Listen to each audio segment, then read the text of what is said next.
rounds off. Yes, rounds up. Is that you? Yeah, I just brought it just in case we ran out of chairs.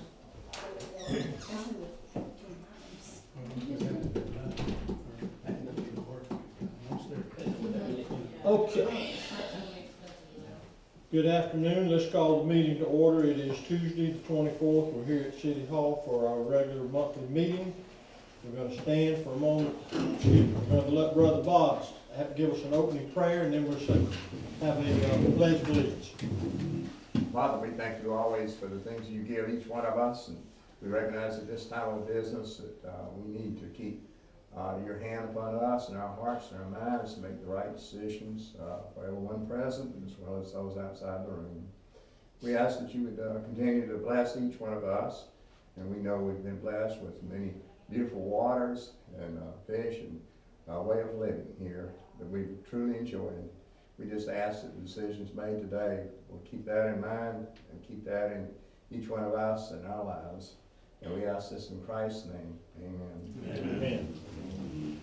I pledge allegiance to the flag of the United States of America and to the republic for which it stands, one nation, under God, indivisible, with liberty and justice for all. Thank you.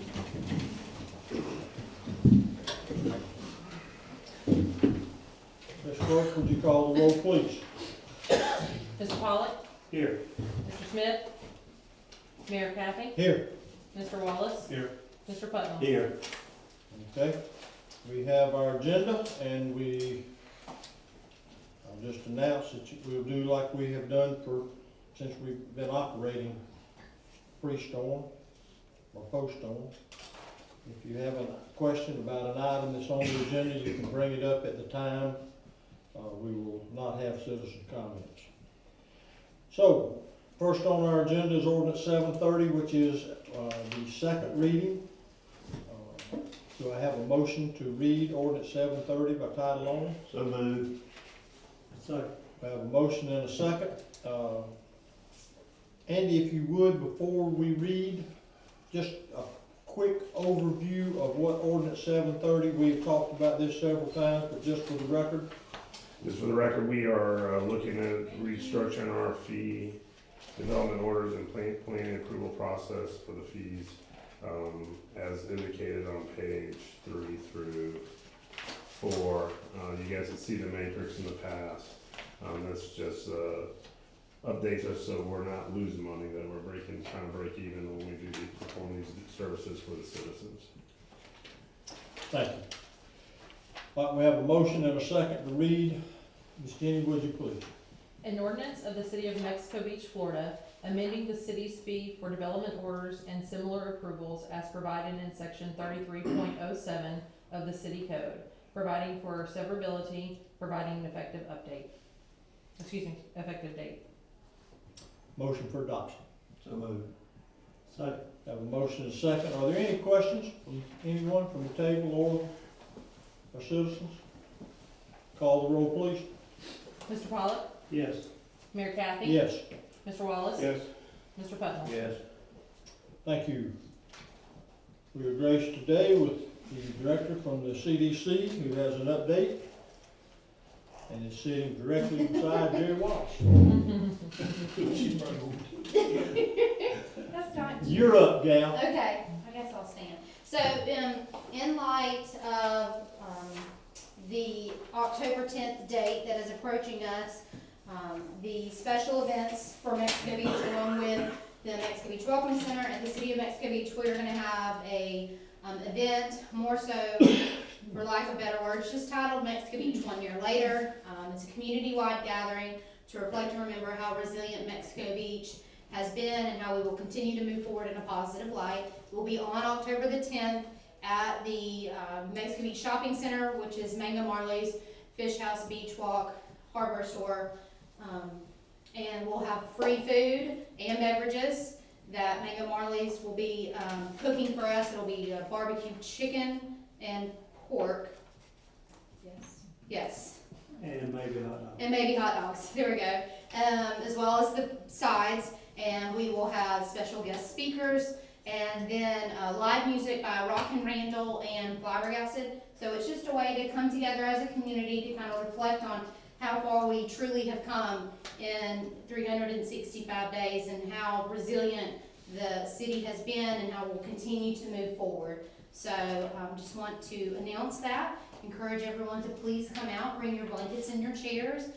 It's kind of going to be more of like our music in the park style event. So if you've been to that in the past, it's kind of one of those things. So we're very excited to have it and just to come together and kind of reflect and remember, and then be excited about, you know, some milestones that we have accomplished. And then we will also have these lovely bracelets that they've become quite popular, but it just says 1 year later, the date, 10/10/19, and then Mexico Beach, Florida, that we'll be giving out as well. So, yeah, that's it. The time? Oh, it's from 5 to 7, and there's Let posters around, yes. me add one thing. Oh. The food will be furnished by Happy Tummy. Yes, yes, Happy Tummies is covering the It's expenses. donations that were given in the past, they give it back. Wow, that's Yes, nice. mm-hmm. Kimberly, if you have an electronic file of that information, you yes. can send it to me and we'll put it on the city news website Wonderful. as well as our Facebook. Yep, page. we put it on, we blasted this out on social media today, Okay. but I'll definitely send it to you as And well. we'll So get it on thank you our so site. much. Mhm. Yes. One question, Yes, sir. special guest speaker. Yes. We're taking names right now. Oh, But right now, Just wondering. I mean, if all 5 councilmen would like to say something special, I am gonna reach out to, a local pastor, and hopefully he'll have a little prayer, and then you never know who might pop in. Okay. 2 hours may not be long enough. It might not be, especially if you get up on the microphone. It's the Just- mystery behind this. Well, I noticed nothing in print other than special guests. I thought that might, okay. Thank you. You're Any welcome. questions for Kimberly? All right, we're moving on. You staying with us? Yeah. I told her if she sat at the table, she had to say. Oh, there you go, good. Good job. All right, number 3, Canal Development Order, Ms. Gina Johnson, you are up. Okay, this is for the Mexico Beach Dockside Association. I don't believe you have plans in front of you, but we have a full-size set. Basically, they're putting back the docks the way they were before the storm. They're here because that requires council approval. They're not doing anything to the upland area at this time, just the docks and the seawall. And the contractor is here also if you have any additional questions. Electrical and everything else. Nice. What's that? Electrical. Electrical? Yes, just for the dock, electrical. Only for the docks. for both of us. I thought we changed where we don't do that anymore. You have to go to P and Z. Oh, is that where it is? The ordinance will go to the next P and Z meeting and then it'll be Okay. read first on October 8th for us. 6 more weeks. Good grief. All right, so everything is in order? What's the time frame on that, you think, to start to finish? Well, it depends on when y'all let me start. Yeah. But once we get rolling, I don't think it'll take more than 3 months. Why is it gonna take 6 weeks? Because we have first reading and second reading have to be 30 days apart. Those state laws. They don't need to be a full 30, but that's about how long it ends up taking. If you really squeeze it together, maybe 4 or 5 weeks. I'm squeezing it. I'm curious, it has nothing to do with it. Why is that at P and Z? Because it's a lot, it's in the LDR? Yes. Okay, any questions for Mr. Gaddy or Gina concerning dockside? So there's nothing he can do for 6 weeks? No. No. No. He's approved today if you go for it. I was asking about the reading, where, you know, we took out that council approval thing, y'all recall, I guess we sent it up the chain, and we talked about these types of things needing to come to this kind of meeting, when they have all they need, and, but it hadn't been approved yet. That's what had me, that's what it's gonna take. I think from today, assuming it is approved, that he can go to work. Yes, yeah. Okay. All right, Chair will entertain a motion. Make a motion to approve the canal development order, for Mexico Beach Dockside Association. Second. We have a motion and a second. Any further discussion? Call the roll, please. Mr. Pollock, Yes. Mayor Kathy, Yes. Mr. Wallace, Yes. Mr. Butler. Yes. All right, Mike. You'll Can you get- stick around? No, you need to go to work. You got a dumpster outside? All right, there you go. No, you're good. You're good here. Nothing Okay. permanent. Looks like you go. All right, number 4 She in there? is the 109 38th Street, and Andy, that's you? Yeah, the same thing, just Thank you. this one's, single family residence, so it's just a rebuild of what they have.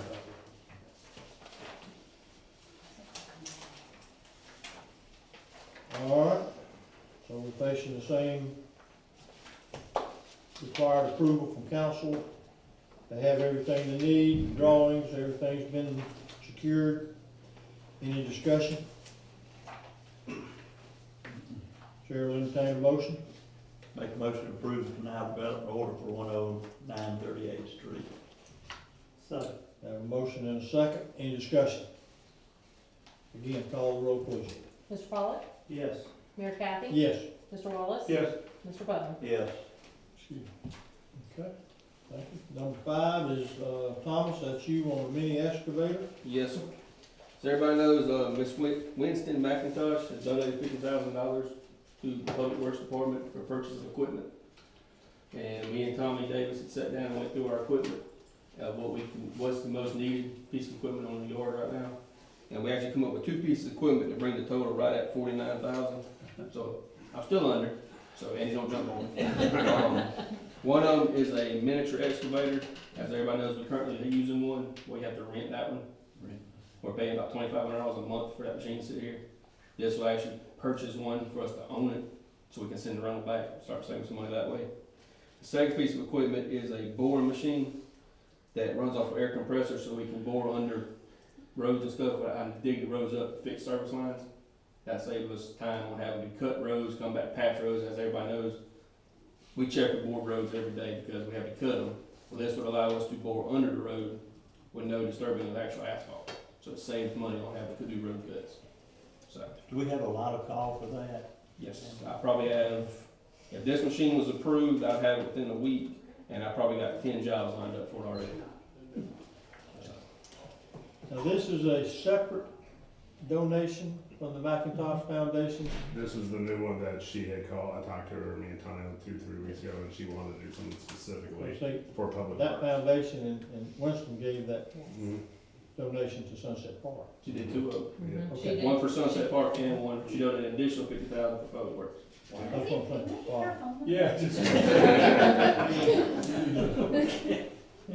So, we actually, like I said, we went through all of our equipment, and based on what the money we have available and the equipment needs, the number one needs a backup, but that's $100,000.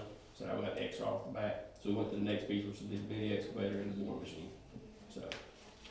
Good. Okay. So, You got a way to haul the excavator? yes, we already have a trailer for it. We're currently hauling and one we're renting, hauling it right now.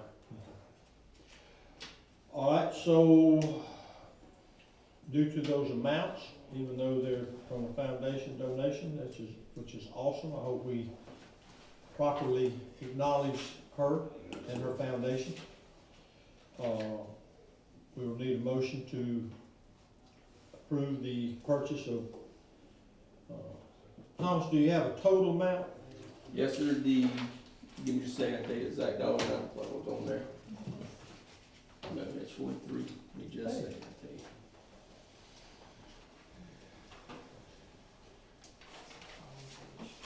Yeah, I thought you put it in there, of course.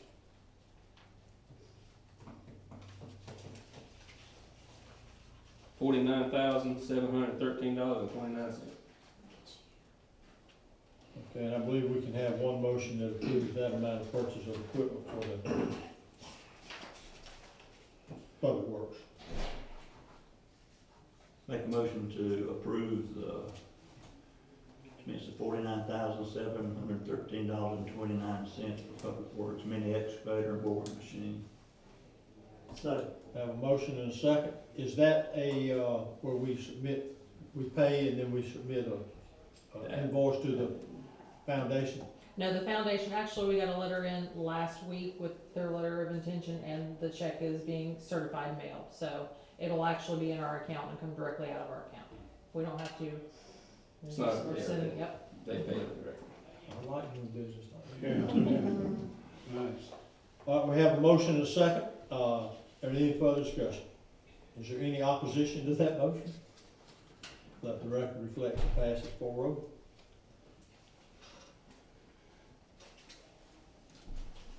Okay.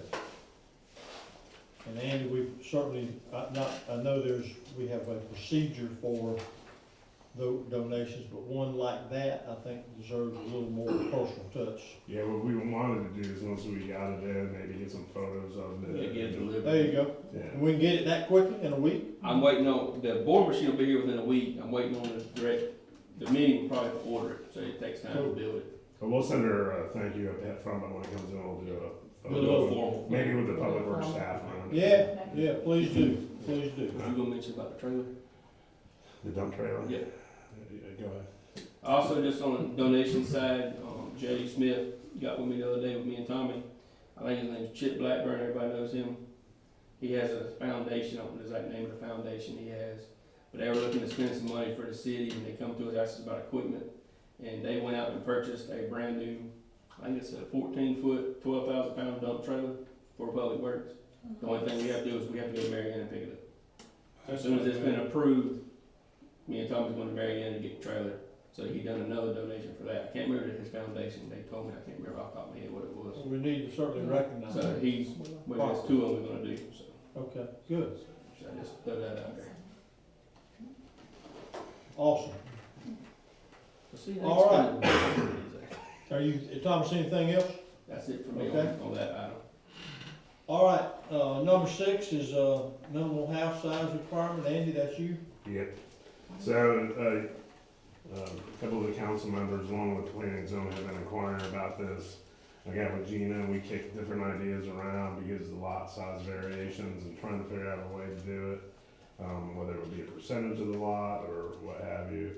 I think the best recommendation would be 650 square foot minimum. And we're basing that on the fact that came up in planning and zoning.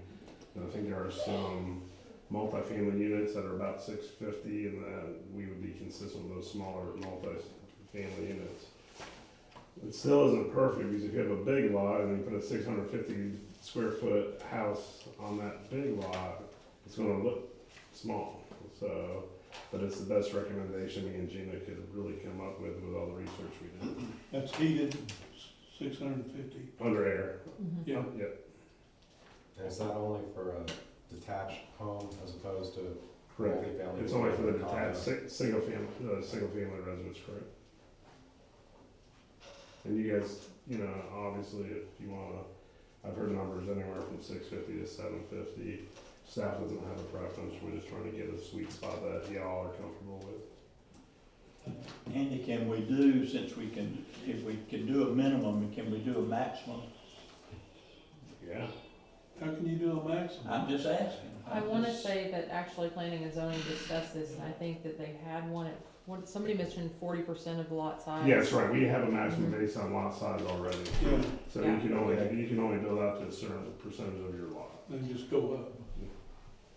The density only allows you to cover that. Yeah, I got it. and the density also. So this is, the focus on this is so people aren't putting up very small homes or, so it was just, you guys have discussed, and I know Councilman Pollock and Councilman Wallace have discussed it a couple times, so. If 650 is good, then we'll run it through the process, the planning and zoning, and start the process. And we're doing 650 because we have some homes already built that are that size? I don't think they said homes, I think somebody said some of the apartment dwelling units were Yeah. as small as 650, and that was the number they came up with to be consistent with those and be fair. I think it's real small at 650. Al, didn't you mention that some of the covenants Just 700 square feet. Plat. Yeah, a lot of plats are, but the city doesn't enforce plats. That's amongst the property owners within that plat. The city does not have any jurisdiction over plat restrictions. That's in the covenants of their. That's if you have 10 landowners in a certain plat, the landowners enforce the plat restrictions, not the city. Newer plats wouldn't even have those rules, those are probably older plats, because it's all done by covenants and restrictions now. Okay, does anybody know the size of those places over by Toucan? I think they're roughly Somebody told me they were 800. I believe they are. Aren't they two bedroom? I think they're, Lance would. Yeah, Lance, you did those, didn't you? I think they're 748. I think. Which is. There was two possibilities when that was going. One was 748, one was like 820. It's somewhere, it's one of the two. They're pretty small. Well, can we do some arbitrary number? But they're 2 bedrooms. I mean, what do we get into here? I got a feeling we're treading on some water here that's. It's not unusual for a city to have a minimum square footage requirement. Certainly if you start raising that level up fairly high, you might upset some people enough to see a challenge, but I don't expect controversy when you're in the 700 foot kind of range. I mean, that's pretty small. Yeah. But Yeah. it keeps away the tiny homes, or whatever you want to call Yeah. Nick, if I can ask, one of the, members at P and Z also thought instead of doing a square footage requirement, we could do, as we have a minimum of, or a maximum of 40%, we could do a minimum percentage of the lot size. They said they think that the smallest lot available is 100 by 50, I believe is what it was. So they said even at 10% of the lot size, you're looking at a 500 square foot house. So they said, well, what about a 15% minimum? I don't know if we can enforce a percentage minimum as opposed to a square footage minimum. I think the square footage is easier for the public, and it also don't want to have situations where you actually encourage somebody to have more impervious area than they want to have. If they want to have a big yard, that's good for everybody. So what if there's a minimum? What about bigger lots, like an acre? That's not Mexico Beach. I'd buy it. There's half acres. Even half acres over 3,000 square feet, 15%. Well, I think that's why he's saying go with the square footage. Okay, square footage rather than a percentage. Yeah. Yeah, I actually looked at that percentage, and there are some really tiny lots in Mexico Beach that if you use a percentage, it would allow for a tiny house to come in at 200 square feet or 300. So, and then again, on the big lots, then you're requiring people to build a much larger house than maybe they want to. So that, to me, that didn't really work out the way the intent was. Well, on a 50 by 100, you can get 700 square feet without any problem, right? Yeah. Oh, That Yeah, still works easy. out. Easy. 5,000 if you want. I like 700 square foot myself. I do too, 750. 750? 7 to 750, yeah. I lived in 60. How about 748? I like it. Well, we said, I bet you would get a 748. till we round up, we got it covered. That is a good thought, though, to avoid creating non-conforming use of something. Yeah, if something we know is less than, then we're gonna, that's right, it would immediately create a non-conforming structure. I'm good with 700, I think, Sounds I mean, I think that's, I think it achieves what we're trying to do. Mm-hmm. I mean, Agree. So how does this work? We go, this now, that would go through the P and Z process, just like? Yep. Okay. All right, are there any comments from anyone besides, I mean, other than the table, anybody? I take it we're talking about bottom floor. We're not talking about living area Heating, cooling. where you have two-story. No, square footage, just minimum square footage. Minimum square footage, It could be 2 stories. yeah. Okay. It could be a tiny house, stacked Yeah. up. That look weird. Well, that's a good That is a good That's point. actually a good point there. The Toucan's homes are 840 square feet, just to let you know. I looked it up The on what? property appraisal. for, yeah, 840 is the Toucan Come on, homes. Lance. I told you there was a 40 or something. There's a 40 in there somewhere. Well, that is a good point. Yeah, cause somebody could shrink it and, yeah. I did ride, in, St. Joe Beach here in the back, and there is a house, and you go like that, cause it's Mm-hmm. Oh, yeah. and I don't remember, I mean, I saw it, and it looked like, okay. You could just say in the ordinance, first floor, minimum square foot. Yeah, First floor, that's a big difference, yeah. which I think is right, it's the way it should be. Say that again, Andy. You would, the requirement would be on the first floor, minimum square I got footage. Yeah, Hey, that's, they take care of eliminating the stacking them up. well, why don't we add that language and see what P and Z thinks, and we'll also have time to digest some of that. Okay. Why Okay? why don't we It's your say, first floor living, the right? minimum No, for one of it's the the floors, first not floor just living, not the like the floor. first We have floor to- where the stair goes up. Say, I'm sorry. We have some homes that are elevated, it may be wiser to just. Oh, say a yeah. minimum of 700 square feet on at least one floor. Yeah. Yeah, that's true. Roof footprint is how a lot of places look at it, Yeah. the roof footprint. The roof footprint, yeah.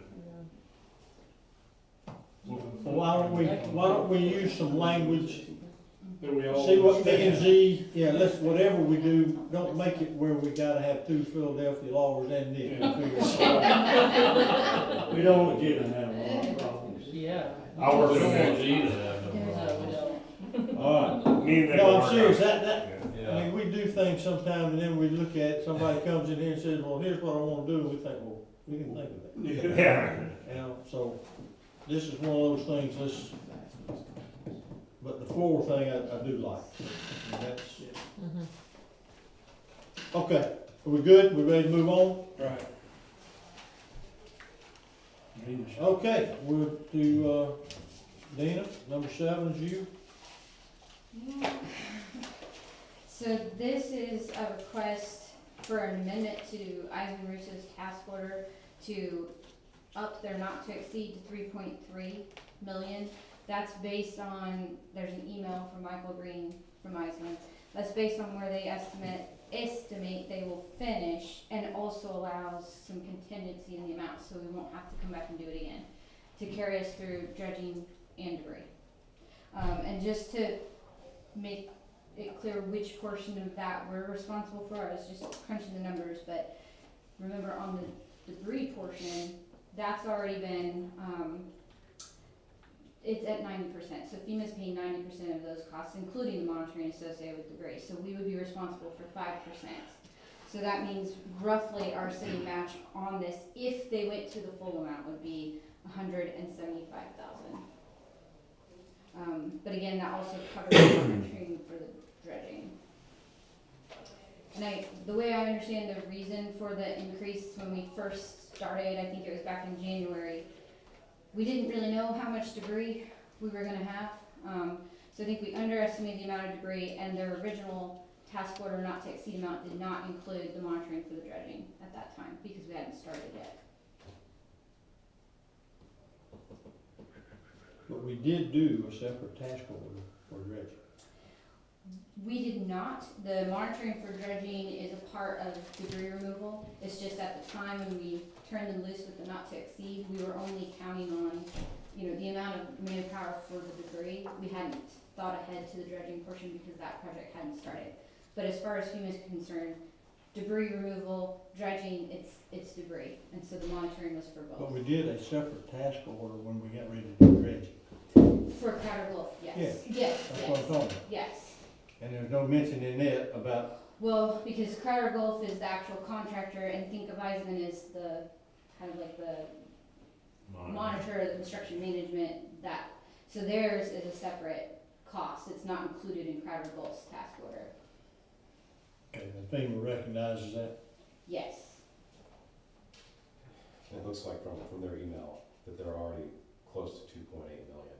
So a lot of this is services that are been rendered. Not to exceed, what, 3.3? 3.3. But if they don't accrue that much, we won't pay it.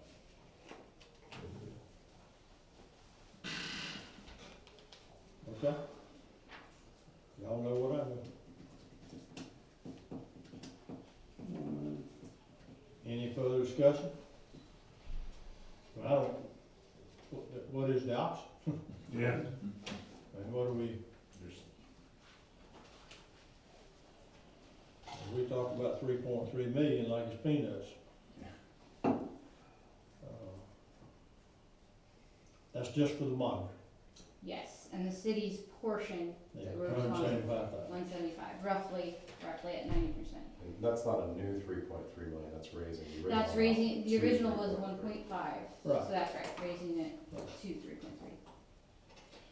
All right, if there's no more discussion, motion's in order. Ooh, make a motion to approve the amended update task order for Heisman Russo for the amount up to but not to exceed 3.3 million. So, Have a motion and a second, discussion. Call the roll, please. Mr. Pollock? yes. Mayor Kathy? Yes. Mr. Wallace? Yes. Mr. Putnam? Yes. I'm not very excited. Let's just don't all jump up. Yeah. Okay, all right. Pull out the root canal. All right, moving on. Andy, number 8 is you. Yep. Last council meeting, we discussed the sale of the civic center properties. After going through it and speaking with Nick, which the emails are attached, the parking lots themselves, and Nick, you can jump in and correct me anytime you want, based on the ordinance are basically there to provide parking for the businesses around it. And if we were to sell the parking, which we don't think we can, it would make all those businesses non-conforming because they wouldn't be able to meet the parking requirements. So it has to remain, those parking lots has to remain a parking lot. There's no way you can do it and maintain proper parking for the businesses that share that. The Civic Center site itself, where the Civic Center stood, we can sell that. And we estimate that if we were to put it on the market, it would probably hit the MLS around the $69,000 range for 0.23 acres. This is just. That's where the building was, yeah. There's a little parking, a little bit of, if you look at the map, I think What page are you right now I'm on page 57. 57. If you look at, it's hard to see on page 63. If you notice, even that site, if you look at the, Page 63. 63, if you look at the property line boundary to the south, it kind of goes through a car there. If you notice, you can make out where some of that parking lot still exists in there. So I assume if somebody bought that and put a business, and I think this is what Nick was trying to relate to me in his email, that parking would probably have to remain parking, and that would satisfy the parking requirements for whatever kind of business that would purchase that property and building. So what's clear under the ordinance is this, that the square footage of the new building would have to either be the same or less than the old building, or if it's more square footage, they need to provide new parking. So the Civic Center property itself, it used to have one strip of parking right in front of the building. I think that's what Andy's talking about. Yes. We probably do want to condition the sale and the deed on ensuring there's a certain amount of parking still, but the building square footage limitation will get us basically there anyways, because somebody couldn't put a building on the entire footprint of that property, because if they did that, it'd be a bigger building, they would provide more parking. How many square feet was the building originally? 700. 77? So you got me. Yes, you will know. Did it say? I don't remember what that square foot, I don't. So that parking up front was provided, I guess I'm probably, you gotta have 2 per 1,000. Yeah, it's just. I didn't know if that was It's built kind of for weird, that. yeah, how that line was drawn there, so I don't know all the Yeah, back yeah. history to it. Yeah, the shopping center has its own set of parking rules. Yeah. Some of them are crystal clear and some of them are not. But just from being in that building in the past, I don't know, it's probably, what do you, maybe 2,500? Yeah, 20,000. I don't think that I much. don't think It's not that I say it's more like 1,500, 1,800. I would too. But some of the parking that's in the whole parcel goes with, that building can use that parking. That building doesn't have to provide their own parking. Is that what you were saying? They use the shared parking unless they wanna increase the size of the building, then they need to provide more space. That's, okay, gotcha. But what we were talking about is that there was some parking spaces on that parcel originally. And I think the intent of the way these rules are set up for the shopping center, I think we'd wanna have them have at least that many parking spaces in the future, but they'd want some anyways. So it may be interesting when we sell the property. There will be some restrictions on it, but at the same time, they don't have to provide as much parking as they would on just a No. regular site somewhere else. It's actually helpful overall. I know what the thing about the sheriff. That area was blocked off as far as parking to the civic center. That part. On the other side of the line would be the shared. So inside the marked off area is shared too. I'm really not sure. So you're saying that those spaces that were right next to the building previously were only for the civic center? It may have been.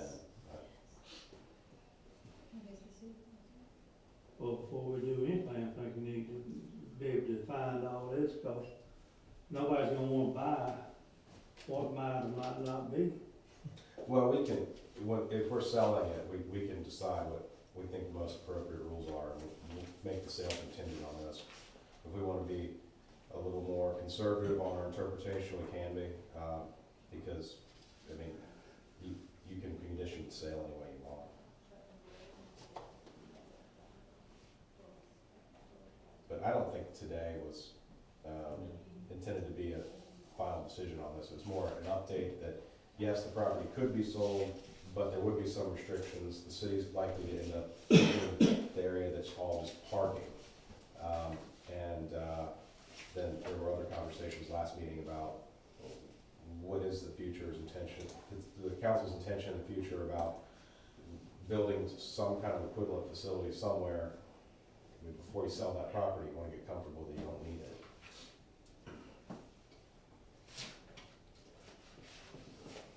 And you come up with 69,000. I think that's the amount on property appraiser's site. Yeah, it's not, that's gonna be low, but that's the base price I think it would hit the MLS at. Okay, any quote direction / discussion? Well, I wouldn't feel comfortable if I was gonna buy unless I knew exactly what it was. I feel like we need to make sure we know exactly what we're selling. Well, if you would prefer to have more parking, that's an easy decision. We just condition the sale on saying that it has to have a certain number of parking spaces. We just figure out how many parking spaces were on that property before. If your preference is to have fewer conditions on the property, we'll look closer at the ordinances and figure out what makes sense. But some of it is written in a way that's a little unclear. Just rough, it looked like maybe 5 parking spaces were in that little sliver on that picture. Yeah, most of the parking lot for the civic center was on a separate parcel.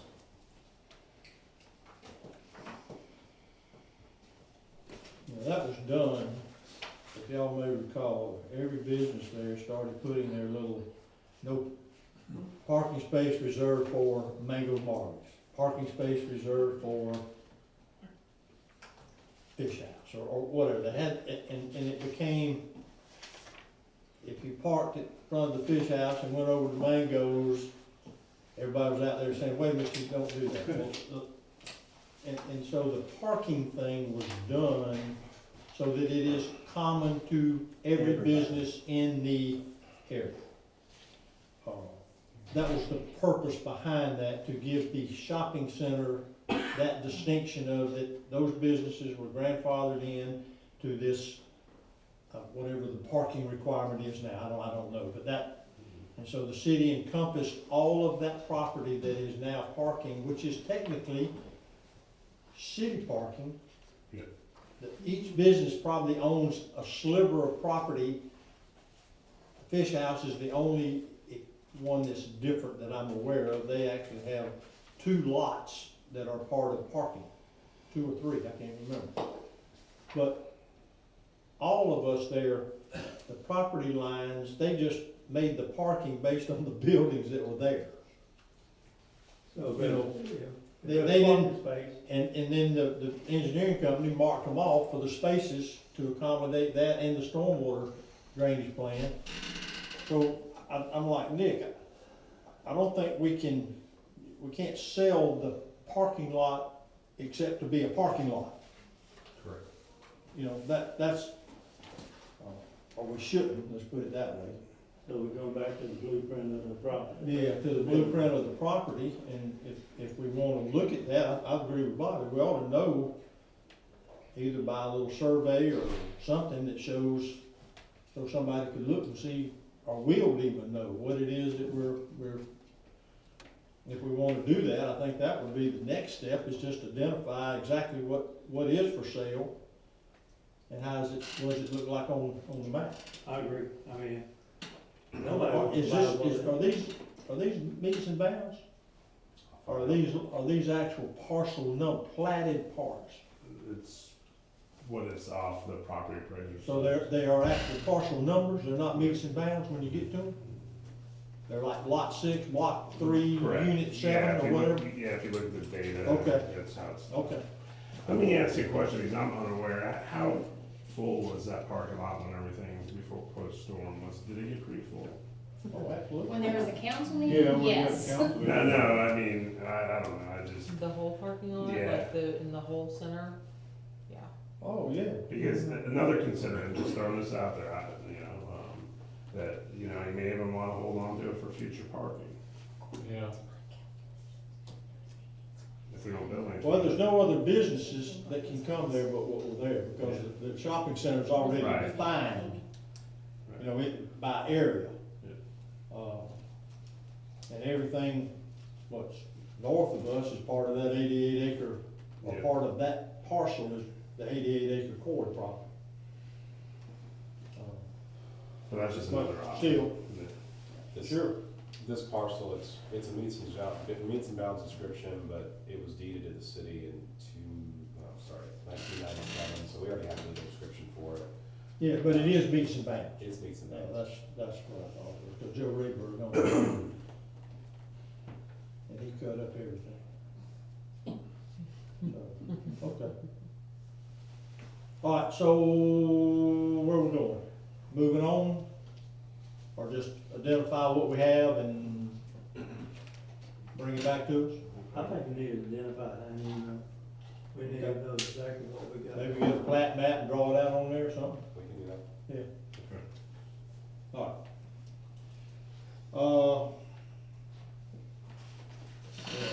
Number 9.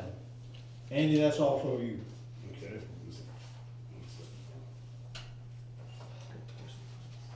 So, this is the code enforcement. Yeah, number 9 is code, Yep.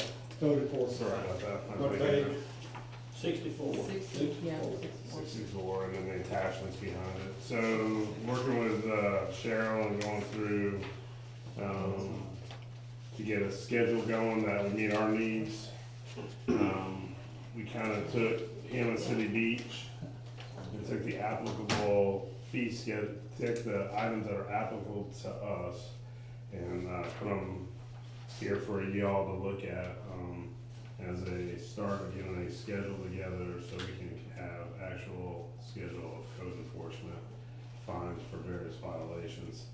Obviously, council, you can just tell me what to adjust, if you want to adjust any of them. But this is what Cheryl typed up and came up with, that she thought was most appropriate to Mexico Beach as far as common violations.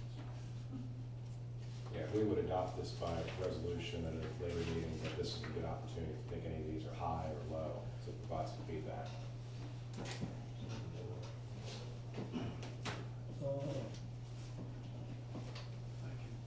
Okay. We have no fine now, huh? We have no We have no schedule. schedule? It's a general fine, and in the past, there wasn't a lot of code enforcement, and it was done on a case-by-case basis. There's more code enforcement now, so this is more important to do now.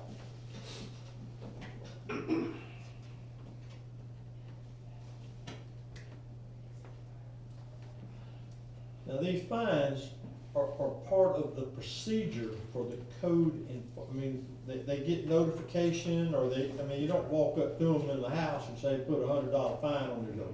No, the process generally, this involves the special master. So in the past, you didn't get a confident fine value until you're actually in front of the special master.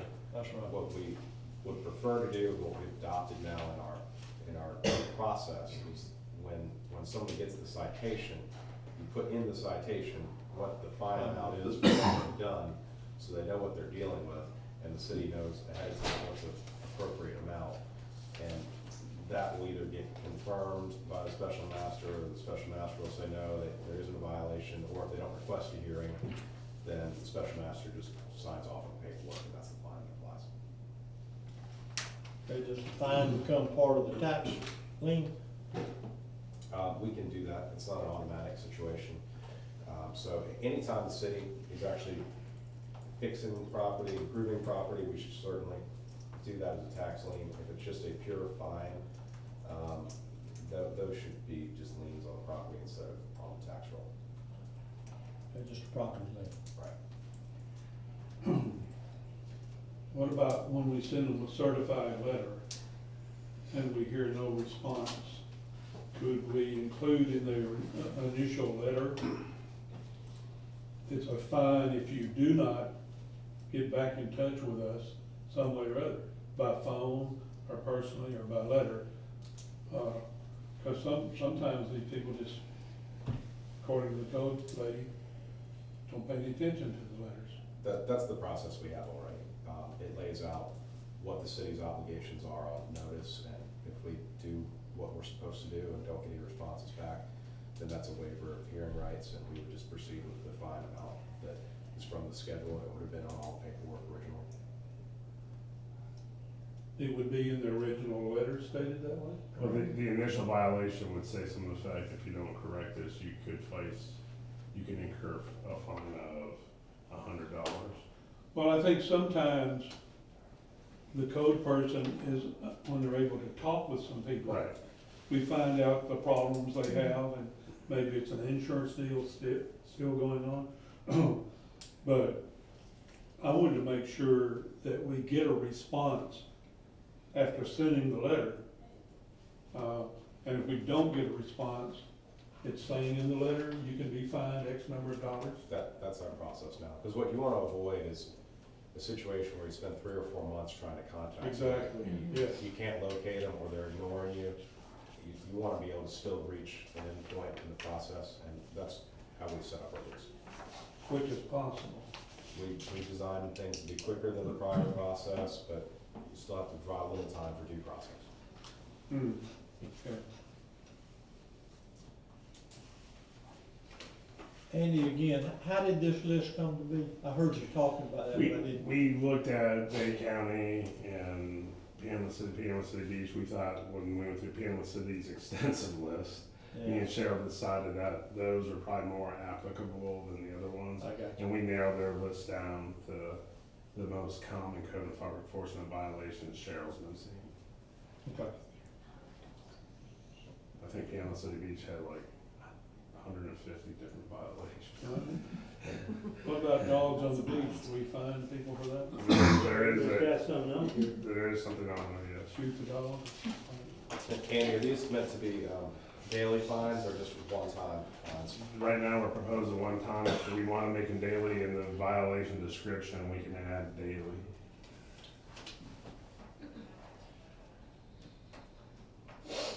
I'm for putting something down there and see if we can prod these people to do something. I'm not interested in this being a revenue stream. That's why we took the daily references out, we just wanted to start with this initially, man. Yeah, and if we don't get the response we want, then maybe we have to come back to the table and say, hey, here's what we.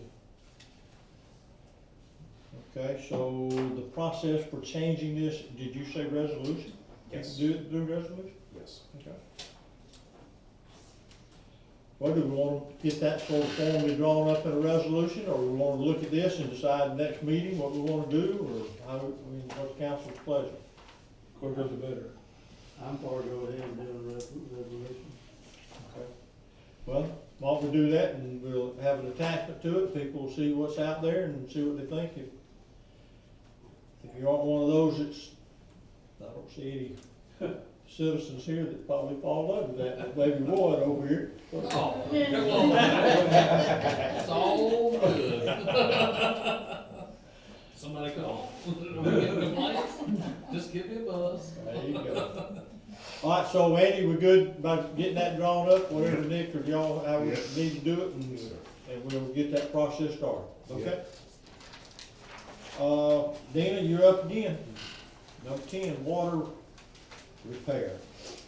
Yeah, and I may ask Thomas to jump in. So, Oleander Avenue has had a lot of repairs. I think the city goes out kind of on a monthly basis to, More like on a weekly basis. to do repairs. That's a 2-inch water main. It really needs to be a 4-inch in Thomas and my opinion. So this is a proposal to do the design and permitting for replacing that main with a 4-inch main, would also provide fire protection, and then also the design of the street or the alley, because that will probably be torn up as part of trying to get the new main in. This would come out of, as I understand it, it's budgeted under Water impact, because it'll be up in the size line due to growth of the new house being built on 98. So everybody knows 98 is what's fed off Oleander. So because the system's being upgraded due to growth, we can use water impact money to pay for this upgrade to the system. Some of it may also be FEMA reimbursable, but for sure we'd be using water impact. Water impact be for the water main. What's the projected cost of this project? This talks about Dewberry side of it, but what about the? So we did a very rough cost estimate, but it included the street. I don't know if we would not be paying for the street out of water impacts, right? Yeah, it So would be just the water main install and repair to what we would tear up doing the install. Redoing the road would be part of the job. Right. So it's kind of a 2-part project. There's the water main, and then there's the street on top of it. I think we estimated 600. No, for what I've seen for the water, for just installing the water main based on jobs that other people's done, I wanna say about 160,000 is what they estimated. Now, we don't know if we was to bid it out, it could be high, low, we have no clue.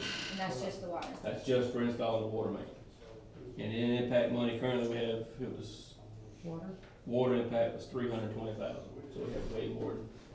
If we come out and say the job. In that line in the road? It's in the roadway, yes. Yeah. So how are we gonna What tear would the happen road up? is, once the water line, they would have to dig the water line up, replace it, they would patch what they dig up. But going in and milling the road completely down, tearing it all out, and redoing the entire road brand new, can't be covered under impact. And we're waiting, FEMA's looking at these roads as That's part gonna be on of our another project. process, so. We wouldn't wanna patch do the whole road, we'd only wanna take care of that little piece. What part they dig Yeah, out the just. road is in terrible shape. Yeah. The road itself it isn't worth patching. We don't, I mean, we can stabilize until we get that FEMA inspection. And we can crush and run it, gravel it, road bed it instead of putting asphalt on it, but we figure We'll if it rains. pass your number out then. When people- That's why we would go back with just patching with asphalt, the perma patch, until the road is completely re-milled up, completely redone. So, cause the actual milling of the road and fixing the entire road that needs to be done from the base up won't be covered under impact money. For the water side. It'll pay for the patch though. It'll pay for the patching of the road, but it won't be paying for the complete, permanent, finished grade when we're all said and done. Well, it depends on how much you have to patch. Well, that's true. Yeah. It's not a wide road. No. It's only a 12-foot road, but the problem is you you're taking something that's, in my opinion, is practically, it's in terrible shape in so many places, and hell, perma patch is expensive. Yeah. And Perma patch is expensive, and then if you're if we're gonna come back and redo it anyway, why do that? Why not just put crushed limestone in there? Still, what kind of problems are we having if we wait till we can do the whole project? I mean, The what, only issue we could just see keep is patching the pipe? keep repairing the pipe constantly. It's gonna be an ongoing cost. We have water loss costs, we have labor costs, after-hour call-out costs. Not to mention all the new homes that are being built on 98 are huge homes, so we're having to put in bigger taps. And we're limited to just a 2-inch tap because you so can only then tap. you'd have to come back and redo the taps. And what we do, if this line was put in, the 4-inch line put in with all new taps all the way from one end to the other. Every lot have a stub out tap, so we wouldn't have to cut up the road anymore once it's all said and done.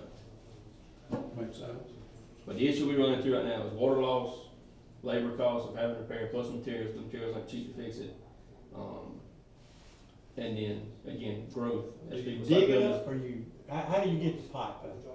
we actually physically take that When you many. take up, okay, we actually have to you go don't trench a hole, or, No. If they was to put a new pipe in, you'd probably have a trench, maybe 2.5, 3 foot wide, that they would dig all the way down through there, and then lay the pipe in 3 foot deep, backfill it, and then patch the top part off. we're going on the same side of the road that the pipe's It'll on be the that? same side. And Which unfortunately, is under the shoulder of the road? it's under the shoulder road, unfortunately. There's no way to put it on the shoulder. We done looked at moving No, it to we the don't edge. own any, we don't own. We don't own nothing. There's no right of way. So it has to be under the road, unfortunately. And as everybody knows, you have all the Highway 98 fed off of this line, plus 1/2 of Fortness. So there's about 150 homes that are tied onto this 2-inch line that runs from Abe Street to C Street. And here's another issue. If we have a break to the point where we have to shut it down, that entire 150 homes gets put under full water mains, because there's no way to isolate it. It has to be shut off at 8th Street and at C Street. And that puts all the people out of water every time this happens. This something need to be done yesterday, right? It should have been done 5 years ago, in my opinion. You got your boring machine, you just bore a new pipe all I the can't way. bore 8,000 feet. I can go about 60 feet. Now, I can get us a bore machine, but it's gonna cost more than $150,000, I can promise you. It's $20 a foot. 48,250 cover? What covers it? Out of the impact fees. Because it's part of The the. engineering is part of the impact fee? Is there any way to figure out how much the patching would cost? We could estimate that. And could we use that to go with us putting a new road in to add on to it? Or instead of patching? Just have it did both ways.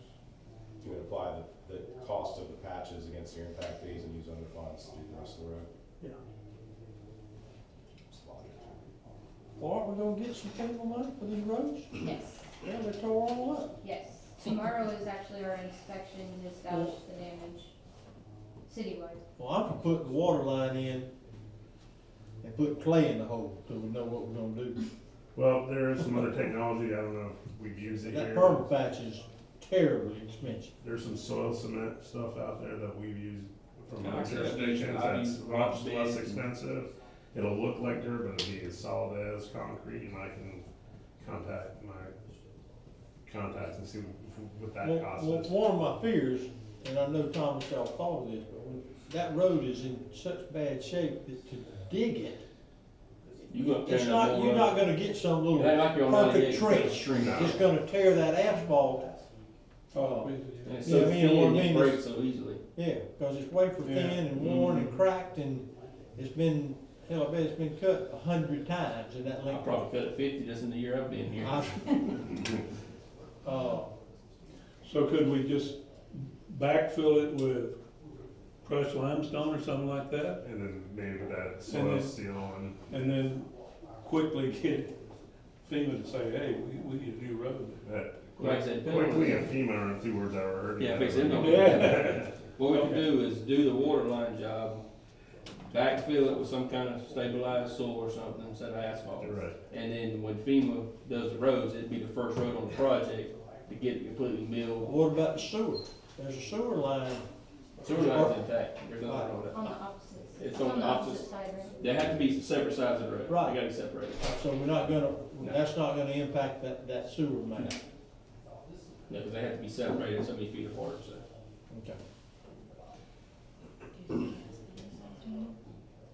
Well, I think the need is there, I just don't wanna spend the money, for me, I'm not interested in spending money to patch anything other than make it where it's usable.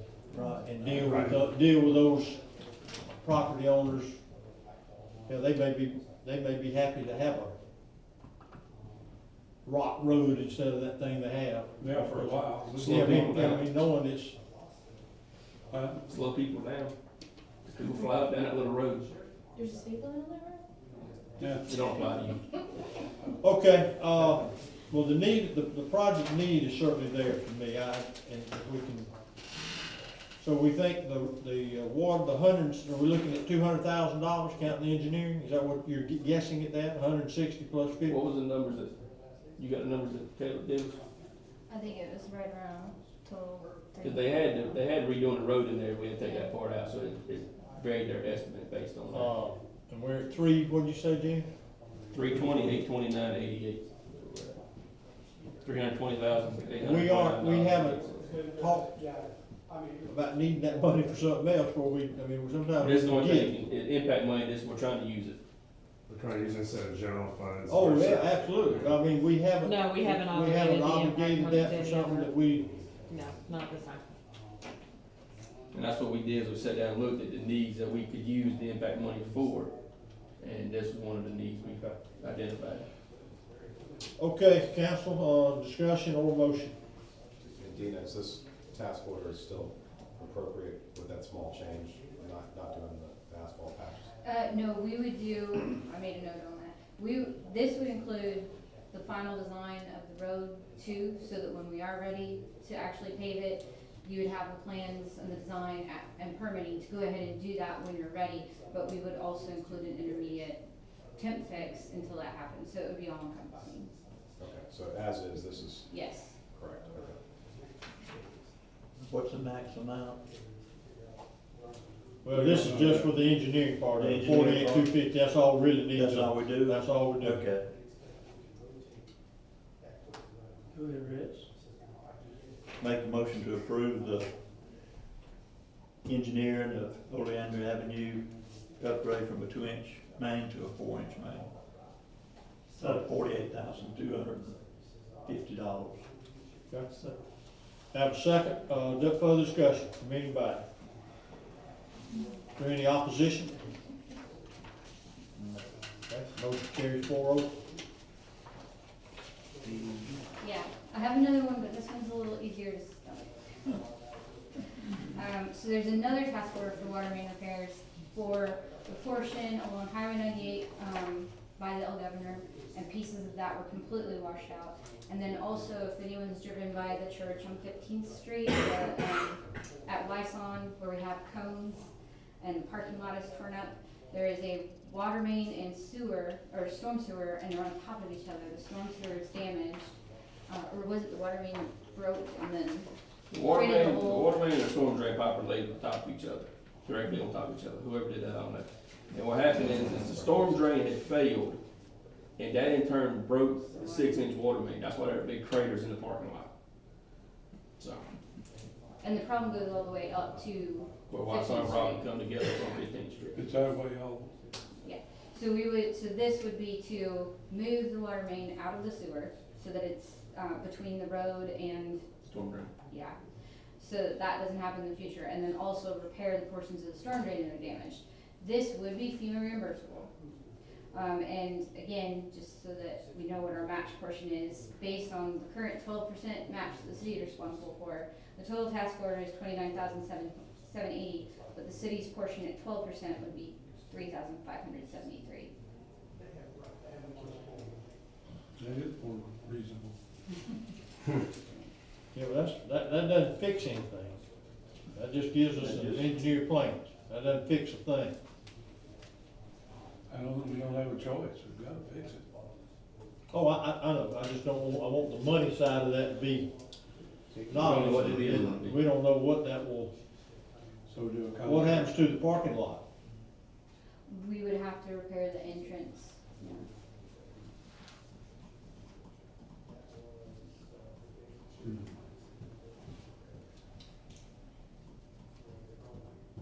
Okay.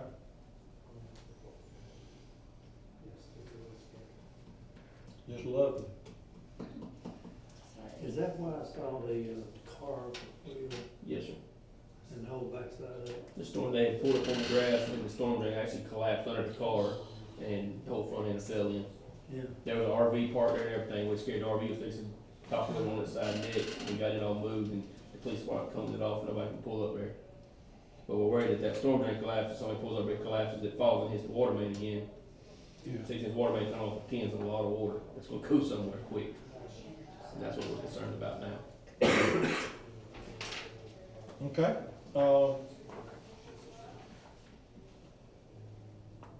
This is just for engineering. And permitting and bidding. And inspection during construction. tell me something, where we gonna move it? What, when you say we're gonna move it, where we gonna move it? There's Right a- now, they're on top of each other, so we'll move, if you imagine the edge of pavement, then there's a little bit of shoulder, we would move the water line off the sewer, but outside the pavement, so it would be between the pavement and the storm drain on the side of the Well, hey, road. you have to dig, to be able to get, I mean, we don't need to put a 90 in it, what, I mean. Well, they talked with the engineer, Josh, I think's his name, the other engineer. When me and him looked at it, we can come off the 10, because it's, the 10 is laid parallel, they'll 45 it off and push it over, Okay. take it down and 45 it back in, roll 2 45s out. And there's about a 6 to 8 foot gap between the actual storm, and it ain't a sewer line, it's a storm drain. Yes, There's a big sorry. difference there. And the edge of the asphalt. And in that 6 foot space, they would bring the water line over and kind of center it all up together, but we got room to work on any to reel the road, the water line or the storm Did drain. it break the 6 inch? Yes, that's why that big washouts there, how it caused 5 to 6 inch breaking. That's when that storm drain fell, the asphalt fell in, it broke the 6 inch, and 6 inch washed everything out in one big instant. All right, Rex. Whew. Okay.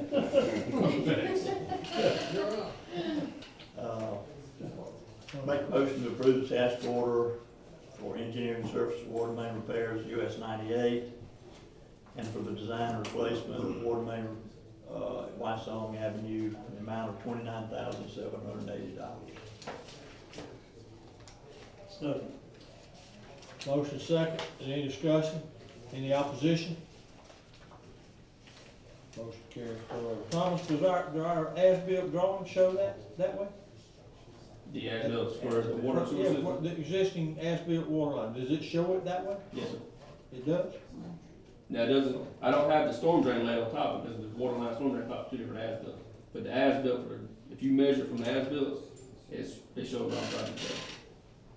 It's like the water line was put in and whoever built storm drain system didn't know, didn't pay attention or something. Somebody failed somewhere along the line before my time. There's gotta be a minimum separation there. I think we need to remember who did that. I would say it wasn't me. I was done before my time. And I'm not an engineer. Okay, all right, well, we don't need to get into that, it is what it is. I don't know if it is, it is. But if the as-built show that, that's. All right, where are we, Dina? You're still up, now you got this more wonderful information, I'm sure. This one's good. It's a resolution, 2019-13. This is for, so the hazard mitigation funding that got passed, I think it was $254 million for, Bay County, I believe that's right. It's gone from Congress to the state, and the state is administering hazard mitigation through Bay County. So Thomas and I have been going to the Bay County meetings. We submitted 5 projects that are listed out for some of that hazard mitigation funding. All 5, based on, they vote and they prioritize, and then based on the funding, you get a slot. It looks like all 5 of our projects will be funded, but we're getting ready to actually submit our application. We've gone through the first few steps. Now we have to submit the full application. The resolution has to be included with that. And so this is one resolution to cover all 5. You can see this is very, rough estimates of total project. We wanna ask for enough that we're covered. And there is a 25% match, but that doesn't necessarily mean the city will have to pay that out of pocket. We're working on grants. This is not even gonna be submitted till March of next year, so we have time to find grant funds. Any state funds could be used as match, and it's possible as well that FEMA funds could be used as a match. They have, as far as I know, Sierra McGuire told us, we asked that question, they said that based on the disaster, FEMA will make that decision, they haven't made it yet. But the intent is that even though there is this match, we would have funding available to do it. But this gets us far enough along to submit our application. So the 5 projects would be our Mexico Beach Regional Stormwater Detention. We already know we have 10 million from Army Corps, so our match should be covered. The government complex with the community shelter, the Mexico Beach jetty improvements, and we've submitted a few grants already through DEP to try to help offset the match there.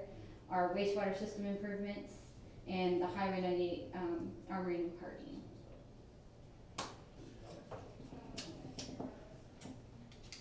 Is the funding priority ranking, that's the city's preference?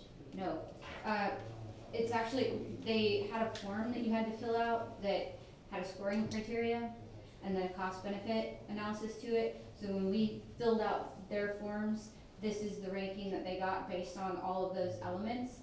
And then the overall group, which was representatives from the different cities and the county, came together and then they voted on the overall prioritization for Bay County.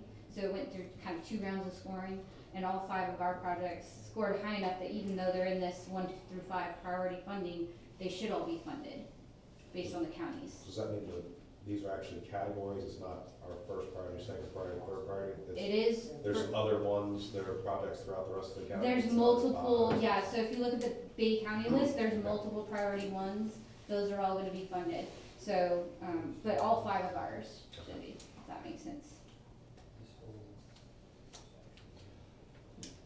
Okay, so procedurally, we need to accept the or approve the resolution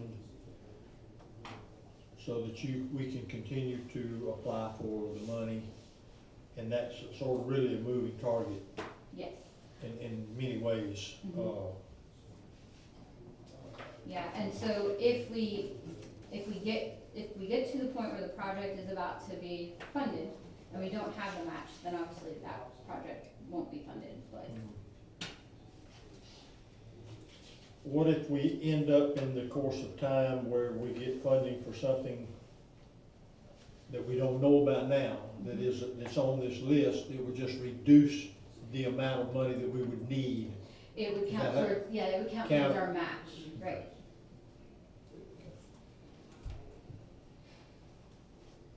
Yeah, well, I sure like the hard fire police emergency shelter. Because FEMA's not gonna pay for that, are I doubt they'll pay for all of it. I think they'll pay for a portion, the portion to replace what we have. they?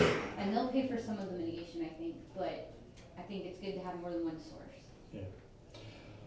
Okay, if you don't look at the far right-hand corner of that page, then we can maybe make a motion or do whatever you think is appropriate. Make a motion to approve, resolution 2019. Need a motion to read. We need a motion to read. I'm sorry, I should, yeah. Make a motion to read resolution 2019-13 by title only. Thank you. Second. Have a motion second. Any opposition to reading? I'll get Dana to read that. Jenny, go ahead.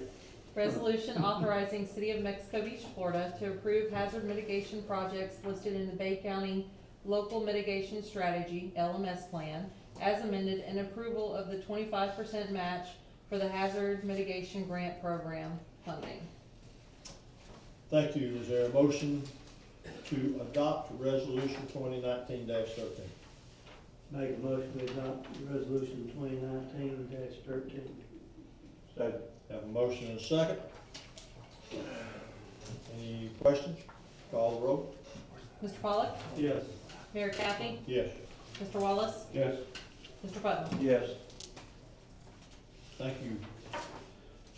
Dean, I don't see your name on it. No, it's here. There's one more. There's Oh. one more and then I'm done. So Too we, soon? yeah, we bid out the phase 2 and 3 of our sanitary sewer repairs. This would be the final, this would complete citywide our repairs. We had an additive alternate 1 and 2. The additive alternate 1 is the portion that, of the main that's completely washed out around the old governor. You wanted to get a linear, or a unit cost for that. And then additive alternate 2 is an install cost to help Thomas get our lift station panels actually installed, because we've been struggling with staff to get those. We have the panels, but we're struggling to get them put in place so that our lift stations are back up and running. So the bids came in, and I apologize, I included, we need to award it and then issue the notice to proceed. And on the notice of award, I put the base bid amount, but really what Thomas and I are recommending is we move forward with the base bid plus additive alternate 2 at this time.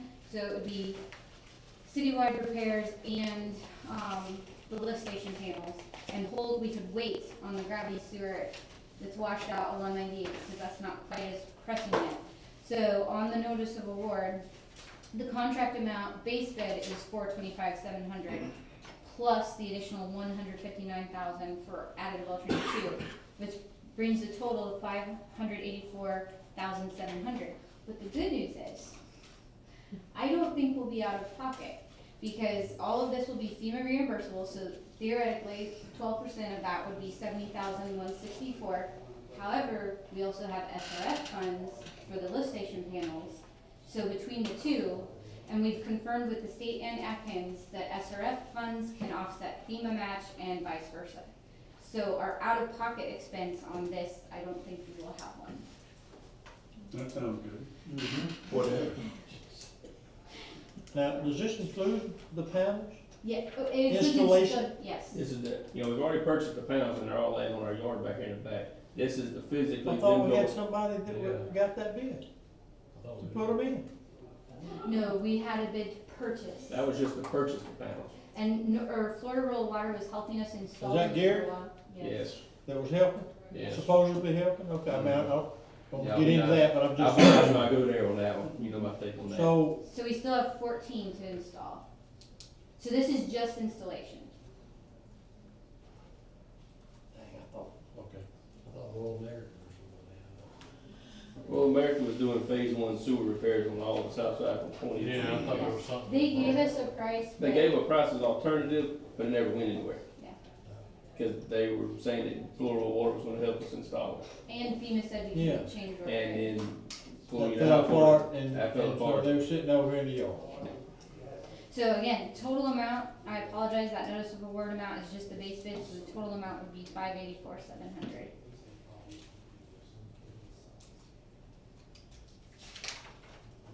And then the notice to proceed is on the next page, which would be with the base bid plus additive alternate 2 for the panels. And in the end, it's helped save some money. Yeah, as everybody Yeah. knows, we have a lot of stuff tore up on the east end of town. I is a real bad problem. On a 3-month running average, we're sending almost, over a 3-month time frame, we sent 7 million gallons of extra wastewater to Bay County to be treated, which is nothing but rainwater. And total cost is roughly $10,000 a month in I alone, that we're having to pay Bay County because we're treating rainwater, because our system's so tore up. This would fix, essentially eliminate all of that I altogether.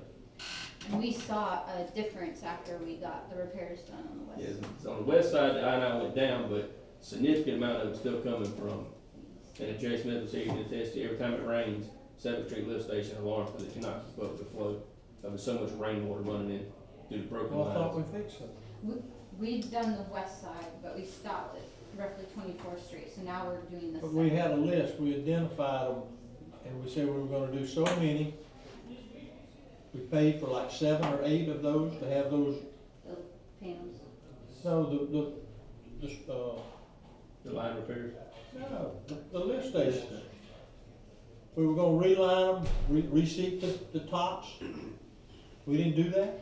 We did, but that, again, we divided the city kind of in two parts. So we had the west side, which Rural American has done, and then the east side, which was the next phase. So we haven't done the east side, that's what this is for. We've been analyzed it, we've done the video and inspection and cleaned it out, but now we need to go back and slip line and. Well, how many lift stations are included in this? So it's, I don't think any of the lift stations. They still got manholes. Yeah. Yeah, manholes, not lift stations. That's what's confused me, I was thinking about for a Yeah, second. yeah, manholes. So it's lining pipes, we have 9-inch and 4-inch laterals, trying to see. 405 linear feet of lining for PVC, 78 manholes that we would reset and grout on the east side. 224 Now, laterals. east, when you say east, I think this way. Yes, So, Everything from east 24th of the city, yes, 24th Street to 386. yes. So if you remember, we were focusing on the west because that was in the worst shape in terms of the damage post-storm. The east it portion. couldn't be too bad. We got $10,000 a Yeah. month that we're treating that. I mean, hell, we had something worse than that. Months I mean, worse, yeah. Yeah, La Siesta, if everybody knows, the manholes behind La Siesta, they're all messed up when the tree's uprooted, and every time it rains, that's nothing but a big holding pond. Well, every bit of that rainwater, that storm water, runs right in the manholes and overloads the system. That's where we did that emergency repair a For the couple lift weeks station. ago, because the lift station, Well, what's left to do? If you do this, what's left to do? Nothing. nothing. Just be the entire sewage that's system what we rehab. want to hear. Yeah, this is the last phase. And like I said, right now, we're 24th hemorrhaging. Street all the way to the county Yes. line. God, we've been dealing with that for years about water intrusion into those manholes, and here we're still dealing with it at just a higher level than. And it's another thing to take into consideration is every bit of rainwater we put in there, that affects our capacity that we send to Bay County. So as we build these more houses, we start at rainwater, then we might have to go to Bay County and request, hey, we need to purchase more capacity because we're trying to treat rainwater now. When we just would essentially eliminate that amount of water we're sending over there. So,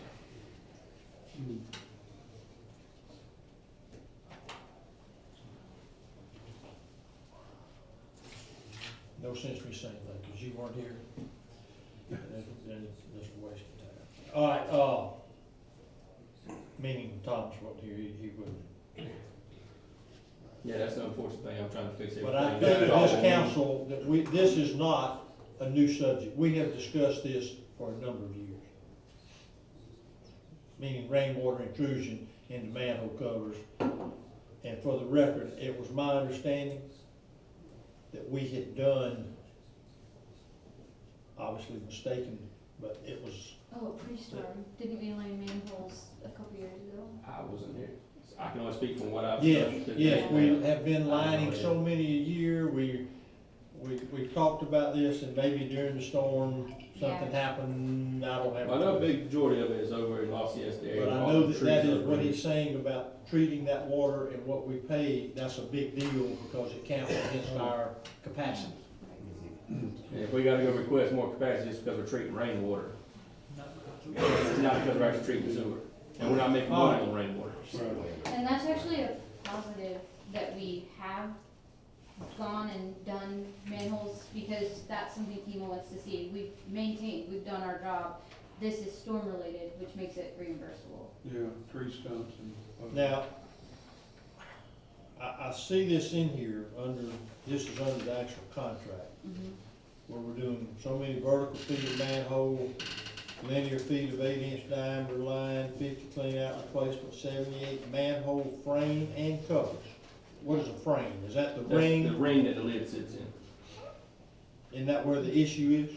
Yes. I mean, a lot of that gets cracked and. Well, it is, like right now, we got one on 14, or not 14, but Robin Lane, where dump truck turned the corner and went over the manhole and broke the entire ring slam off of it. And we slid it back on. Well, now, it's just sitting there by the sheer weight of it. Well, if rain gets high enough, it's gonna come through where the cracks were, because there's nothing to seal it no more.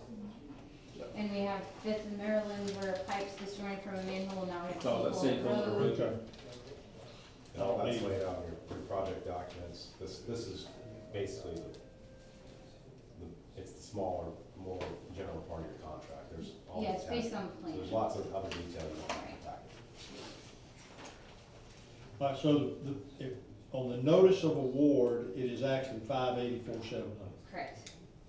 If, And we need to do these separate. We need to do the notice of award, we do the notice to proceed, because you need to do that so they can, one without the other, no good. So, floor's open for whatever we want to talk about or move on, motion wise. and that was, one by, I don't think I ever said, North Florida. North Florida, yeah. Yeah. They're doing the beach. But we can just motion to accept the notice of award for $584,700. We don't, I mean, it says who's the two. Do we need to, doesn't have to, we don't have to identify the bidder, do we? No, you've got a written document in front of you. If you approve those documents, it's all covered. Rex, you feeling up to it? I think so. Notice to award sanitary sewer repairs from 24th Street to 386 for an amount of $584,700. All right, there's a second. We have a motion and a second. Any further discussion? Anybody? Call the roll. Mr. Pollock? Yes. Mayor Kathy? Yes. Mr. Wallace? Yes. Mr. Putnam? Yes. Okay, now we need a notice to proceed. That's just on the back of that page. That doesn't have an amount normally, so it's just a matter of It's just a matter. acknowledging that yeah. that this council is issuing a notice to proceed to North Florida Construction. Make a motion, we, notice to proceed to North Florida Construction Company Incorporated. Second. Have a motion and a second to approve the notice to proceed. Any opposition? Let the record reflect, pass 4-0.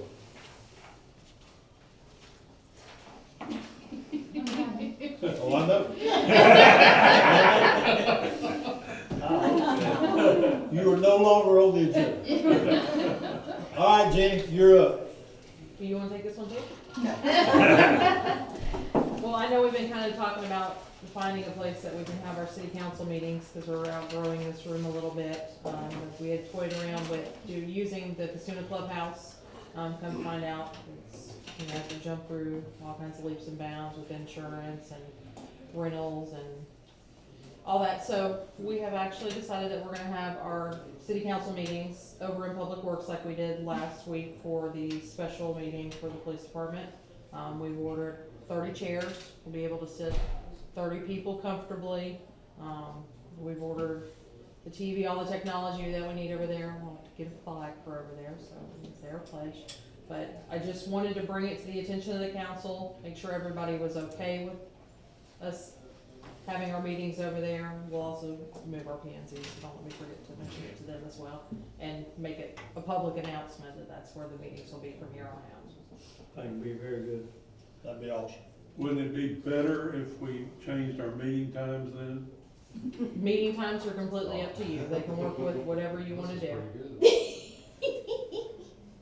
I love the meeting time. I'm fine. I think I'm for keeping it. Can we all wear clothes like the You mayor? can wear. There you go. You're dressed up today. I am. I like it too, because basketball season, Tuesday nights is always basketball game. But I get people calling to me that work and they can't come to the meetings because some people actually work. And, you know, that's all I'm gonna say, because I Okay. told them I'd bring it up. All right. You brought it up. Anybody else? I mean, It's not gonna cause any problems with people working on that, because that's kind of isolated anyway, right? Right. And we'll make signs so people know which door to go into, so they're not stomping through the Public Right. Works building, obviously. So, Oh, that's good. that'll be an improvement. That'll be something that'll sort of be an uplift. Rex, you got something to say? I'm retired, so I can meet anytime anybody wants. Well, let me say, I've had a couple people like that, but they're the same people that when we met at 6 o'clock, that they couldn't get here on time. Okay. And so, I think the meeting time, if there's an item on that agenda that you have a heartburn with or about, I think you get it. And if it's 6 o'clock, 1 o'clock, doesn't matter, so. I'm good with one, we're gonna stay with one. Bye. Miscellaneous, Andy? Yes, as you know, and I know that you're probably pretty aware, our internet, system is less than to be desired. So, last week I met with Verizon and, after that meeting, I had, Alex Foster go ahead and get a hold of Unity, and the reason we chose Unity is the most reliable service for us because they're doing a lot of the Tyndall stuff. And so Tyndall, since it's a priority, if the internet went down, obviously Air Force bases get a little bit of priority and we would be in that chain, so to speak. Currently, me and Jenny Figure are pre-storm. We're paying $1,200 for phone system and internet per month. If we go with, and if you look at the sheet there, it's not X. We really only need 100 megabit per second internet speed, and that would be 445 plus what we're paying for phone service now. We would be at 1,000, so we'll save a couple $100 to where you're at pre-storm. But this will help with the phones going down, computers lagging, loss of productivity for the workers, and not to mention residents not being able to call in sometimes, or be in the middle of a phone conversation with an employee and the phone call drops. So I think we have it budgeted, it was budgeted in the approved budget for kind of communications. I think it's a needed aspect to run an efficient government organization, and I just need an approval to move forward on this. And with the 100 meg, the first and fourth choice is what we're looking at. So for a total cost of about $500 a month for an internet service, reliable internet service, and this is all fiber optic. So the 100 would be enough? The 100 Yeah. would be enough? 100 would be enough from every. And the other issue that really worries me when we move fire department and police department or sheriff department here, all those extra users on what we have now that we could barely keep up. We only have so much room in that pipe and it's bursting now. We have to get this online in order to effectively communicate. Did you say we'd actually save a little bit of money? From pre-storm, we saved a couple $100. Pre-storm, we were paying, Fairpoint for our communications and internet, and it ranged anywhere from about $1,000 to $1,200 a month. Is this with Verizon? Verizon is our phone service. This is the actual internet provider service, the internet. Okay, so it's Same not on Verizon. And Verizon, when we talked to Verizon, we talked about the 3 different options, and they highly recommended Unity because of that whole Tyndall issue. It wasn't long ago, they had to wear tape over their shirts to come around here, so I didn't know if we were all of a sudden courting them again or not. Does this cover? Verizon? Yeah. Yeah. He said but fortunately, I think you were in some of that meeting when he. I walked in, and he handed me that card and I just looked at it. But their infrastructure is gonna be really redundant when they're done. He was going through all the. I know they're adding, loops and. they're doing some things, but. Yeah. But because our phone is voice over internet, Hey, this is the best option. y'all know, I mean, is this a this is information, or do you want? I would like to get this executed quickly, so if you guys would formally approve. Prove it, okay, Can Kimberly ask a question? sure. Yes. I have 2 questions. One, do they already have a line ran to y'all? There's a hub right, not too far from here. Or is it's running from Tyndall? I don't know where it comes in, but I know Okay. there's one very close. Alex told me there's one on property here already. Oh, and why didn't you go back with Consolidated? Price and reliability. Okay. I just didn't know that, I'm just curious. Okay, you're done. No. I just want the most reliable, and everybody I talk to, and having that Tyndall aspect to it, they're not gonna let the Air Force go down. Does, Makes sense. I don't know that Airpoint has those, or Consolidated has those speeds here, do they? Oh, do they? I don't know. Consolidated does, they're just not ran to my building. They need a bore machine to bore underneath the canal, so I'm still off of Oh, really? hotspot and burner AT&T cell phones. That's what I was curious where this line's running from. Yeah. Because if they're coming from Tyndall, then I can jump on. And just watch Fox News. No. We can ask for you Cooking where it's chicken. coming I from. can have, I'll have Alex call you. That'd be awesome, thank you. I'd love to get rid of my burner phone. Alright, so, Rex, you understand what to make a motion for? Motion for whatever ended. The motion would be for approval to move forward with 100 megabits per service, internet service, and their IP for Unity. Ditto. I second. Alright, we have a motion and a second to approve the Yeah, 100 megabits. Any further discussion? Is there any opposition? Motion carries 4-0. What else you got? That's it. Jenny? I'm not asking you. Bye, you bye. Dana? Rex, you got anything? Jerry? No. No? Bobby? Only thing I got is when we open the road. But where are we with the road? That's what I was gonna say. In 2 weeks? I saw one email, That was but 2 I'm weeks ago. a little bit, help us out there. Yeah, I can't remember what the gentleman I talked 2 to. to 3 weeks. Yeah, Did you that- say 2 to 3 days? he said 2 to 3 weeks. Yeah. Did I That put was days about- in my email? Shh, no, don't do that, Dina. That was a week ago. He said 2 to 3 weeks at the most. When did I send that to you? That 3 or was 4 last- days ago. That was, yeah, Yeah, that was last week. I would think. What is the holdup? Not sorry. Well, they got working days. The bridge. Well, the last time they were open at the end of August, you weren't here. Yeah, It was I just to put dirt on the beach. or I sand would on the hope beach. that if Killer said, I'm ready to open up, that we would do something to get them from 15th I hope we Street to Killer. do. I hope we That do. we, I mean, if they say that I'm ready to go. So Andy, are we we're still, based on the email you sent, we're still 2 weeks, roughly? Yes, he said he would call me if there was any change of that. Their public affairs, I think that's where somebody had reached out to FDOT Public Affairs and they gave another, End of October. is what and they that was said. you that sent me an email. And I'm like, well, they always pad, public affairs people always like to pad the time they get from the engineers, so. Good. But, I And we tell you had what a I think would be good. If you could find out a date, okay, see if they'll give you a date instead of 2 to 3 weeks. okay. See when their lease on their barricades is up. Well, here's the thing. Yeah.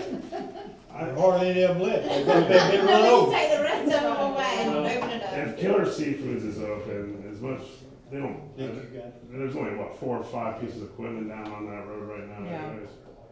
But they won't be a barricade if they open up. That's Yeah. what I'm not, I don't see anybody enforcing the traffic, But DOT did tell Michael that he could not open if they're still repairing the road. Right.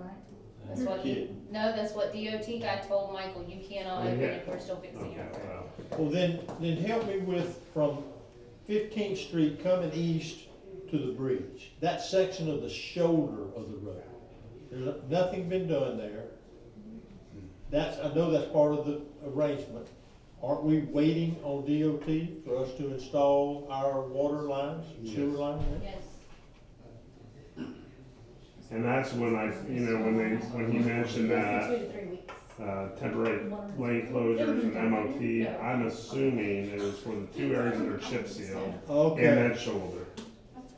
almost have to be, because from the bridge east, Right, I don't see anything other than pavement. That won't take a couple of days if they have the asphalt. they seem like there's I a think the sense, sand's done. I think there's a sense of urgency, I think they're not, not only you hearing from your constituents, but the state rep has been hearing from his constituents, so I think, Well, if we could get a date yeah. and we could use I'll it, call because them I think we should let people know, Yeah. hey, the Everybody. road, expect the road to be open on October 1st, or whatever that date is that they're comfortable Pending getting. inclement weather. And the last thing I had was, we talked at one meeting about moving the sand from the berm. And you said that St. Joe said we could leave it there. He's, No, yeah, from the spoil site, we're Spoil still site. trying I to said figure burn, out. I'm sorry. From there the was spoil no site. hurry when I talked to Mr. Harold, that we moved that, Dave Harrison? yeah, Harrison. The Crowder Gulf wants us to finish, so that they can wrap up their contract, because they're not done until that's ultimately taken where it needs to be. But that's not our issue, that's Yeah. their issue. Put it in the mullet, can we take it in the mullet? Is this good sand?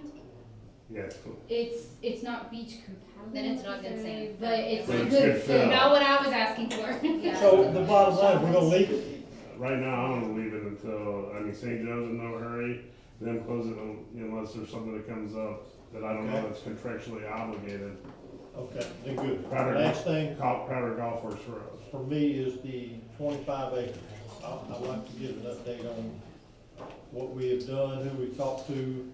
So we've got so EPA was doing due diligence, phase one environmental site assessments. We've gotten some emails about that and they're wrapping up their report, so then we'll know what we're into. We did meet with DAG, and they're going to put together a proposal to do that conceptual layout, so that we can turn that into St. Joe Company, so. Before they do any conceptual, are they gonna know the area that we're gonna deal with? Yeah, we've done a wetland delineation to try to figure out where the best buildable area is. We're sending that to DAG so that they can take it and kind of come up with a rough conceptual layout. So then that's what we'll present to St. Joe. That's what they asked us for, to Yes. give them some idea. Mhm. And I do have one on the Salt Creek. Mhm. I don't see anything happen. They have started putting in sheet piles. I saw that, steel sheet piles. Yep, we've had some coordination issues. We're trying to be very careful from a liability standpoint about the two properties on either side of the creek, specifically the White House that you were talking about. Because of we've done a pre-driving, not we, but the contractor did a pre-driving survey to look at those houses structurally. So they are allowed to jet the sheets, but they can't drive them until they get specific equipment out there to monitor the vibrations, so that we don't, so Does the that project change, doesn't. does that cause it. change the contract? No, not yet, not that we see. Not yet. The pre-driving survey was a part of that bid, but I think the property owner is actually stabilizing his house as we speak. Once that's stabilized, then we'll be able to move forward and actually drive the piles and drive the sheets. Although, is the span bridge ordered? Yes, that was ordered a while back, but it had a 10-week lead time. But they have to do the foundations and the piles that it sits on, so. So as soon as we know that that house is stable, they'll be allowed to proceed with driving piles. Ah. Yes. What if that house isn't stable? Well, it isn't, but it will be. Okay. It's not stable, and so we've been trying to be careful about the construction to allow them to get, and they're working on it, as I understand, they're working on it now. Yeah, there was a tractor down there today. No, and we met with the contractor on site, and they're gonna use a different type of hammer when they finally, that has less frequency, or a different frequency that won't destabilize that house. But, yeah, from a liability standpoint, after meeting, it was in everyone's best interest to get that house stabilized as best it could be before we start doing the hammering. But Are we dredging? right now, yes, Are we dredging our canal? Are we dredging what behind Waterside? yes. We went out and sounded and decided that Waterside was not to depth, so I they know, are. right? So Yeah, what do so we they- tell Freddie? We told Freddie to dredge that area from where With what dredge? he had to mobilize a smaller barge, and I think he's planning to mechanically dredge it because their barge couldn't make the turn to head south. But that whole piece from where he turned south toward Waterside and then parallel to Waterside. Who did the soundings? The city did. Does that mean Tommy? Well, Nick, I think, Okay. yeah. And what depth are we gonna dredge by there? Per our permits to -5 below mean low. So we're estimating about a foot of material needs to come out to get to depth. Have you seen behind Waterside? Have you seen that? I have not, I can. I think you should, because they're just gonna dredge That, like they've been doing everywhere else. The 10-foot channel is what's in their current task order. We're gonna leave a lot of stuff out So I think our plan is to go back and widen it. That was just what was in their first task That- order. there. Okay, but they are gonna dredge that. Yes. 10 feet, a 10-foot wide channel, yes. So what areas are lacking? That's the last area. That's the, So they did go back and do that dead end finger? no, they have to go back through Water Drive. They went as far as they could, but that's also something with the smaller barge that they're supposed to go back and go further in because they couldn't access all the way in behind Water Drive. That But what about that other dead end finger? I'll check with Freddie on that one. We looked at that. Yeah, You and I went over there, Andy, right. but they have done that one? Yes, as far as I know, that one they were able to get into. But again, that task order is just the minimum channel. We still need to decide how we're gonna go back and go all the way from edge Well, we to can edge. do that when FEMA tells us. How much? I just didn't want them to say they couldn't get, they need to dredge behind the water side. Yes. Do you have an ETA on the bridge? On the bridge. Yeah, on Salt Creek. We're looking at like March. You got anything? I just Anybody? have people asking. What's the line? Sounds like it depends on the White House, right? Everybody good back here? You got anything? Well, I was gonna ask, the cost benefit ratio on the projects that, we're asking for federal funding on that is, I take it that was a big part of the reason that we're in the category to be funded, is that? Yes, they looked at several scoring criteria. One was, is it mitigating hazard? And then, is it critical services, so like emergency services, et cetera.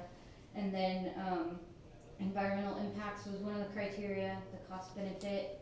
I think that was all of them. So it was multiple criteria, but we scored well on all of them. Motion for Joe? Nick had something to say. Nick, Did you have something to say, Nick? Come on. Oh, you Come want on, to say Nick. what? Say what you were gonna say. The thing I talked about before the meeting? Yeah, everybody wants to know. Oh, I'm getting married. It's about time. That's what everybody said. I got engaged. Oh, cool. And when are you getting